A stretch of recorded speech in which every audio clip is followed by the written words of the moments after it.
Anyone who has spent time in the professional world has probably had a less than ideal work experience, or several, and I am no exception. But one of my jobs was particularly bad. The organization was like a magnet for some of the most toxic individuals I've ever encountered. Cynics, pessimists, and downright narcissists were in almost all the leadership positions, and their attitudes permeated the rest of the staff. My best days there were the ones when I just sat at my desk, stared at my computer, and didn't say anything to anyone at all. But with a calendar full of meetings, that was rarely an option. When I did interact with my coworkers, everything was a fight, every project was a struggle, and nothing was ever good enough. I was underutilized, unappreciated, and spent my car rides home each evening either crying or yelling at the universe for putting me in this situation. But even the most horrible things we experience can be a blessing. This is the position that taught me what it means to zen your work. During a particularly toxic time, I made one of the best decisions I could have.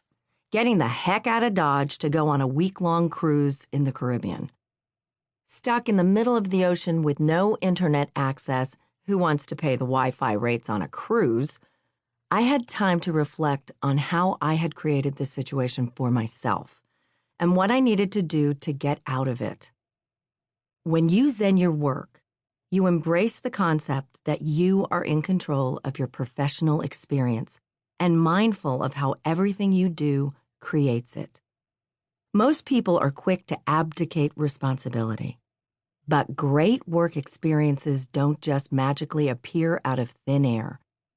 They are created by people who are determined to make the choices that support the vision they have for themselves. It's everything from how you approach an individual task to the way you interact with your coworkers, to the attitude and perspective that you bring with you to the office every day. What I realized was that I couldn't control the other people in the organization, but I could control myself, my perspective, and my actions. That meant that even on the worst days, I could get a win because I could set the standard for what a win was. I wrote a mantra for myself that became my benchmark for success. Act with integrity, have compassion and empathy, even when others don't, and be of service to people around you. If I achieved those three things, I considered it a good day. Nothing else mattered. Not my boss throwing me under the bus or my coworkers spreading gossip. Everything involved in meeting my standard was my form of zen. It was that laser focus on what I could control that made the difference because as long as I had good days, all the nonsense didn't matter so much. And because I reduced my stress, I had enough energy left over to plan my escape route so that I could leave the toxic job and create the professional experience I wanted. Zen Your Work will guide you through the process I discovered during my journey in a way that will empower anyone in any position, from entry level to executive, to create their ideal professional experience from the inside out.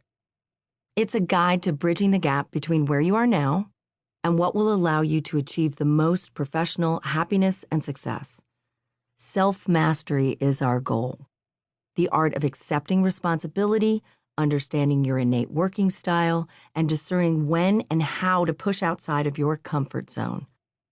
You'll get there by learning to apply mindfulness techniques in a highly practical way to achieve your professional ambitions, create game-changing relationships even with the most negative people in the office, decrease your stress, and enjoy improved work-life balance. This book isn't a recitation of academic studies. Everything in it has been applied and tested in the real world.